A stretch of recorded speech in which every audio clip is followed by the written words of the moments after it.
Assalamualaikum warahmatullahi wabarakatuh. Kami dari kelompok 11 kelas akuntansi 2017B akan mempresentasikan hasil diskusi kelompok kami yang berjudul Etika dalam Akuntansi Keuangan dan Akuntansi Manajemen. Sebelumnya, anggota dari kelompok 11 yaitu ada Hilda Anggitasari, Lindika Valina, Triutami Dianingsih, Lestari, Abdul Majid Yuli, dan saya sendiri Maula Miftahul Jannah.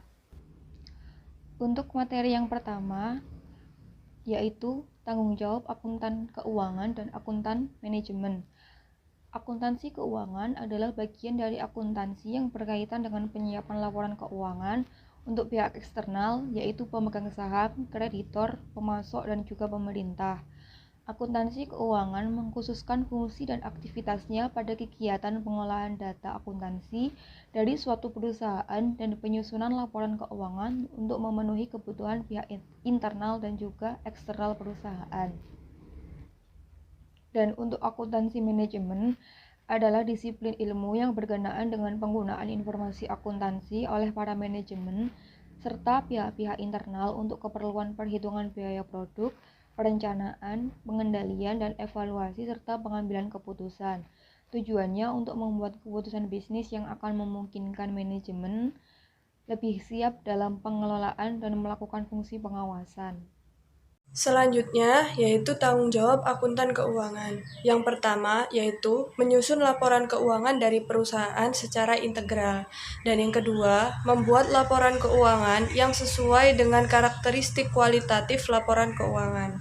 Selanjutnya, tanggung jawab akuntan manajemen, yaitu yang pertama, perencanaan, yang kedua pengevaluasian, yang ketiga pengendalian, yang keempat menjamin pertanggungjawaban sumber, dan yang kelima pelaporan eksternal. Selanjutnya, yaitu etika dalam akuntan keuangan dan akuntan manajemen.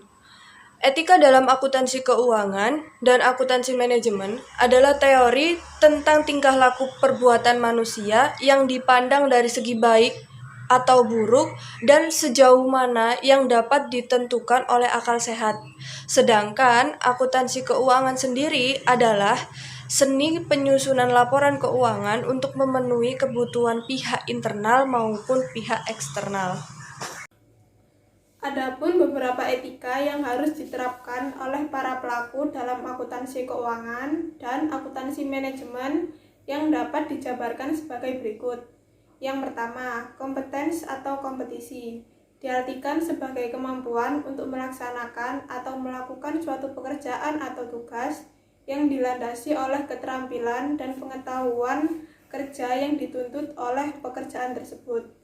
Yang kedua, confidentiality atau kerahasiaan adalah pencegahan bagi mereka yang tidak berkepentingan dapat mencapai informasi. Yang ketiga, integrity atau kejujuran adalah konsistensi dan ketaguhan yang tak tergoyahkan dalam menjunjung tinggi nilai-nilai luhur dan keyakinan. Yang keempat adalah objectivity atau objektivitas. Objektivitas pada dasarnya tidak berpihak, di mana sesuatu secara ideal dapat diterima oleh semua pihak. Whistleblowing merupakan tindakan yang dilakukan seorang atau beberapa karyawan untuk membocorkan kecurangan perusahaan kepada pihak lain. Motivasi utamanya adalah moral. Whistleblowing sering disamakan begitu saja dengan membuka rahasia perusahaan. Whistleblowing dibagi menjadi dua, yaitu 1. Whistleblowing internal, yaitu kecurangan dilaporkan kepada pimpinan perusahaan tertinggi. Kedua, whistleblowing eksternal, yaitu membocorkan kecurangan perusahaan kepada pihak luar seperti masyarakat. Creative accounting. Creative accounting adalah semua proses di mana beberapa pihak menggunakan kemampuan pemahaman pengetahuan akuntansi termasuk di dalamnya standar, teknik, dan lain-lain, dan menggunakannya untuk memanipulasi pelaporan keuangan. Ahmad, Blake, dan Down 1999. Creative accounting melibatkan begitu banyak manipulasi, penipuan, penyajian laporan keuangan yang tidak benar, seperti permainan pembukuan.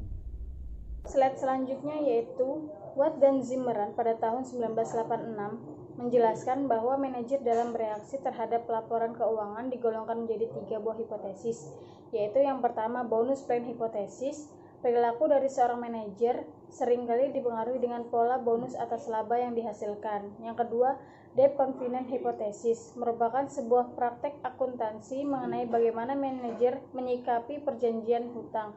Dan yang ketiga, political cost hypothesis, sebuah tindakan yang bertujuan untuk menampilkan laba perusahaan lebih rendah lewat proses akuntansi.